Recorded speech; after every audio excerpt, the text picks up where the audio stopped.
Welcome.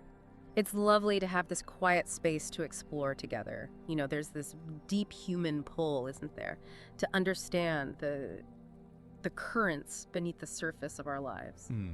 That gentle curiosity about the forces that shape our experience. It's quite natural.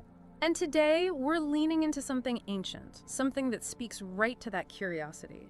We're talking about karma. Ah, karma. Mm. Not as some perhaps rigid accounting from above, No, not like that. but more like, well, like the way a garden grows, maybe. Yeah. What we plant, what we tend to, Right. through our actions, our words, Even our thoughts. especially our thoughts. Yes, the quiet landscape within, it all yields a certain harvest, inevitably. So we're going to gently trace these ripples, the ones that flow out from us, the big waves and the tiny, almost unseen movements. And see how they return, shaping the very texture of our present moment. Yeah. Hopefully we can find those little moments of clarity, like a light switching on, seeing how this old wisdom connects to how we actually sculpt our own lives day by day. And the beautiful thing is, becoming aware of these patterns, Mm-hmm. these karmic flows, It gives us something back. it gives us the possibility of navigating them consciously, perhaps even reshaping them gently. Okay, let's start there. This idea you mentioned, the ripples. Like a karmic echo, I keep picturing a still lake, A lovely image. You drop a stone in, just a small one. And the circles spread out wider and wider. Exactly. And our actions are like that, aren't they? Even something that feels insignificant. It can travel much further than we first perceive. Yeah. Yes, think about a thought even. So fleeting, so internal, Right. Seems harmless enough. yet a persistent thread of, say, negativity. It can subtly color everything. How we see the world, how we interact, even the doors that seem open or closed to us. Like a tiny tremor that eventually makes bigger waves. Precisely. Waves of unease, perhaps, or frustration. It builds quietly. I remember reading about someone, Arjun, I think, who had such sharp words. Maybe he thought he was just being witty. The power of words, they carry such weight. But those words pushed people away. His connections frayed. And he ended up feeling, well, quite alone. A clear echo. The vibration of harshness returning as isolation. It shows how even the intangible, words, thoughts, have tangible effects. And it's so easy to see ourselves in that, isn't it? In this rush. We fire off a text, a comment. Without that pause, that breath, Yeah. to feel the potential impact. Or we make a choice for the quick win, the immediate thing. Without sitting with the longer view, the ripples that affect not just us, but others too. The whole pond, really. Oh, absolutely. I can think of times I've spoken too quickly, in the heat of something, and instantly felt that knot of regret, wondering how my words landed. That inner knowing. And it seems our world, it pushes us towards the immediate, doesn't it? The instant result. We don't always value looking at those longer threads. There's often less emphasis on the subtle, unfolding consequences. It's about understanding cause and effect, not as separate bangs and crashes, But it's as part of a vast, intricate web, a flow. The core idea is simple, really. Every action holds the seed of what will come from it. like planting a seed. An apple seed gives you apples. Exactly. And if we consistently plant seeds of Yeah. kindness, gentleness in our actions, our words, we nurture that same quality in our lives. It arises naturally. And it's not just actions, you said. Thoughts, too. Thoughts and intentions are the soil itself, the very ground from which actions spring. It's fascinating how psychology seems to be catching up to this in some ways. Like, Yeah. studies showing gratitude actually improves our well-being, or how holding on to resentment, it creates stress in the body. The inner climate manifesting outwardly, yes. It's like our inner state is a magnet, almost, drawing experiences that resonate with it. So karma isn't this outside judge. Not at all. It's more the natural unfolding, Yeah. the result of our own habitual patterns, our way of being in the world. Which brings us to how interconnected it all is. My karma isn't just my business. It plays out within the whole web, always. A simple act of generosity. Mm-hmm. It might just brighten one person's day. But then they might pass it on. Exactly. It can ripple outwards in ways we never see. And the opposite is true too, of course. A moment of sharp impatience. Its ripples of tension affects everyone nearby. Mm-hmm. Okay, so this all feels quite big, this idea that every little thing matters. Where do you even begin to work with this? It feels a bit overwhelming. It can seem that way. Yeah. But the power lies in cultivating awareness. Small shifts in mindfulness. That's where the change begins. Small shifts. Like what? Like before speaking, just a tiny pause, a breath. Will these words uplift, or might they cause a little sting Okay, I can see that. before acting? Does this feel aligned with my deeper values, with what feels true? And when those strong emotions rise up, anger, frustration, Can I create just a sliver of space, a moment to choose my response, to respond from clarity perhaps, rather than just raw reaction? I like that image you mentioned earlier about the lake. Instead of just chucking rocks in randomly, Yeah. learning to choose those smooth pebbles and skipping them intentionally, creating gentle, harmonious ripples. Kindness, gratitude, wisdom, those are the smooth pebbles. It feels like moving from being thrown around by the waves. To consciously participating in the flow, choosing the quality of the ripples we send out, that's the shift. So, moving on. This next part feels like looking deeper, trying to see the blueprint of karma, understanding the patterns behind why things happen the way they do. Yes, decoding the underlying logic, perhaps, especially when we look at things like success, struggle, fulfillment. It's a question many of us have, isn't it? Why do some people seem to flourish against all odds while others, well, they try hard, but things just don't seem to work out? The visible effort isn't always the whole story. When we look closer, we see the importance of these karmic seeds. Like the garden metaphor again. Exactly. We're all tending an inner garden if we consistently plant seeds of integrity, generosity, care. We're more likely to see, well, good things grow. Prosperity, well-being. It creates fertile ground for those experiences. Yes. Conversely, if the seeds are those of harm, dishonesty, neglect, And the harvest is likely to be difficult, suffering. the ground yields what have been sown into it. I remember that story. Maya, the entrepreneur. Her success wasn't just smarts, was it? Her success seemed deeply woven with her consistent kindness, her integrity, how she treated everyone. It built loyalty, support. It created an energy around her, a field of trust and goodwill. That's a powerful foundation. And then the contrast, Yes. the farmer who took what wasn't his. Ah, yes. Seeking advantage through harm. He got a bit more at first, maybe. But the end result was barrenness, broken trust, isolation within his own community. It shows that true abundance isn't just about getting. It's about alignment. Alignment with deeper principles. Honesty. Compassion, service. When we align with these, we create a harmonious flow, a resonance. It's less like a judge and more like physics, like attracts like. In a sense, a natural law of resonance, and this connects deeply with our inner world, the subconscious mind. How so? Our repeated thoughts, the beliefs we hold, often unconsciously, our usual emotional reactions. They carve pathways in our minds. Like grooves. Like grooves, yes. Hmm. And these shape how we perceive everything. If someone deeply believes, I'm not good enough, They'll find evidence for it everywhere. they are more likely to interpret experiences through that lens. It becomes a self-fulfilling pattern. And mindfulness. That's Yeah. the way to see those grooves, to interrupt the pattern. Mindfulness allows us to observe the thoughts, the feelings, without immediately getting swept away by them, without judgment, Just watching them. just noticing.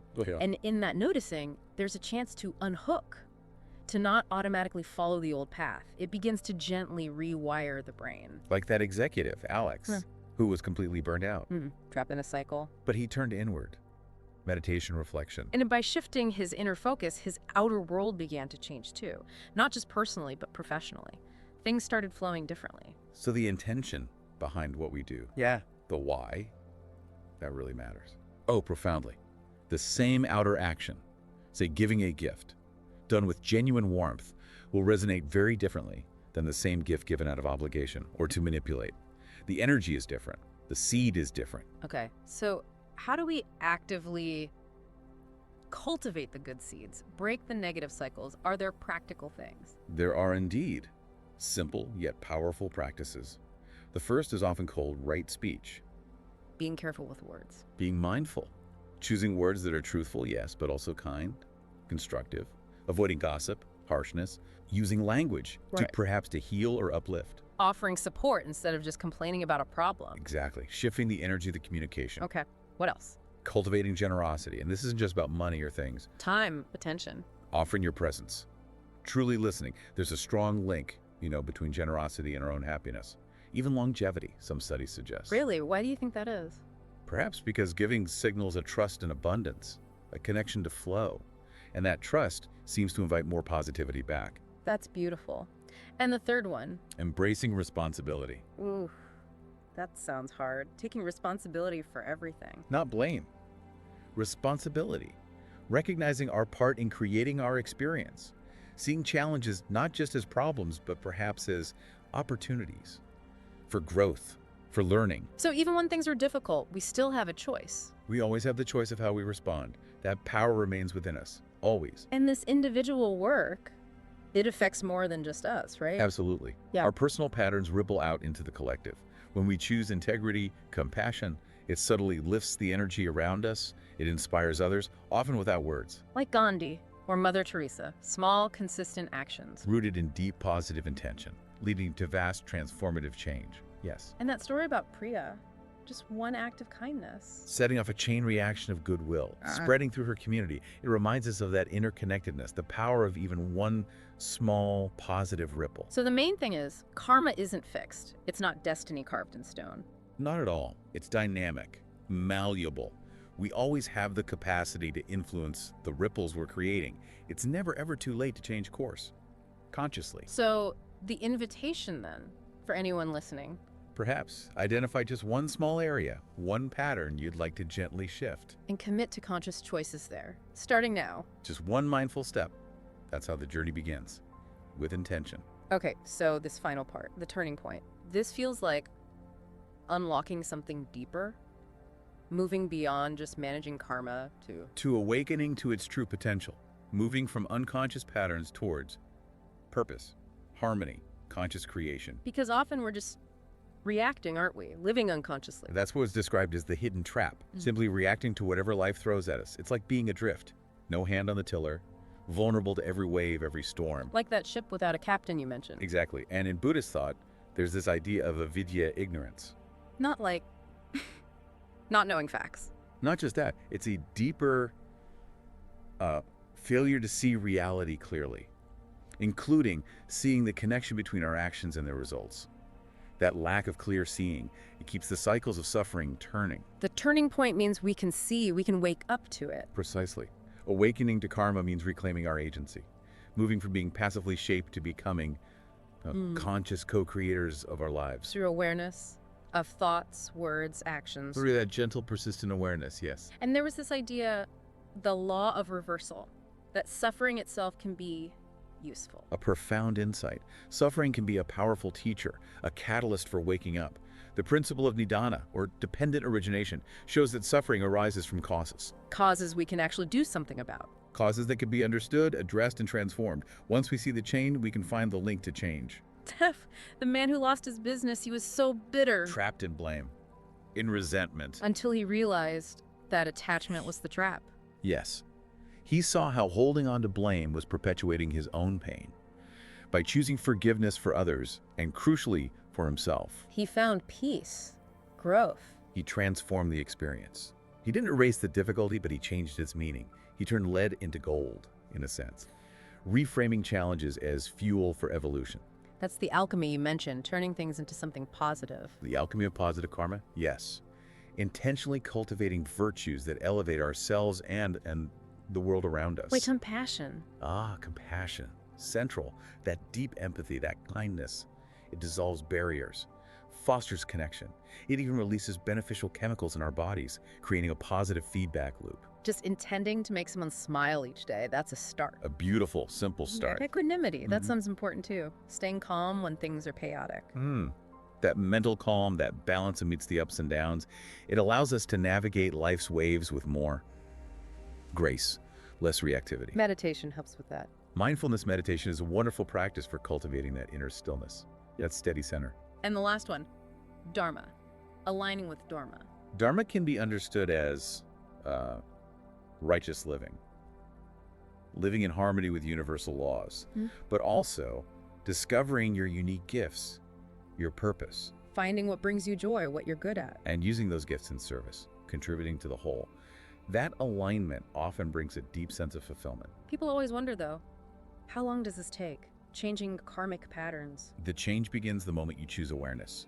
Each mindful choice right now weakens the old groove and strengthens the new one. Like cleaning that polluted river bit by bit. Consistently, patiently, little by little, the water clears, the energy shifts. So a daily reflection, looking back at the day, setting intention, that helps keep the focus. a very valuable practice, a gentle rudder to guide the ship each day. And it all leads back to this core truth, doesn't it? Which are the That we are the architects. Truly, karma isn't happening to us. We are continuously, actively creating it. through every choice, every thought, every breath in a way.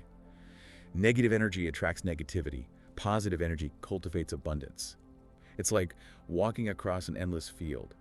Each step shapes the path ahead. So, right now, listening to this, we're at a crossroads. Always, you stand at that crossroads now. With the understanding, with the tools. Yeah, the invitation is just take the first step. Take that first conscious step today. Speak with a little more kindness. Act with a little more generosity. Live with a little more authenticity. And trust. Trust the unfolding. Thank you for walking this path with us, exploring these deep currents of karma. It's been a gentle exploration. And the real takeaway, I think, is just that power we hold to shape our lives through awareness, through intention. You hold the pebbles in your hand. You choose how to skip them across the water. So a final thought to leave with everyone. As you go about your day, maybe reflect on this. What's one stone you might have been unconsciously throwing into your lake? And what small, intentional pebble, kindness, presence, understanding could you choose to gently offer instead, starting right now? What ripple would you like to create? We hope you continue to explore these ideas, to watch the beautiful, intricate patterns of karma unfolding in your own life with gentle awareness. Until next time.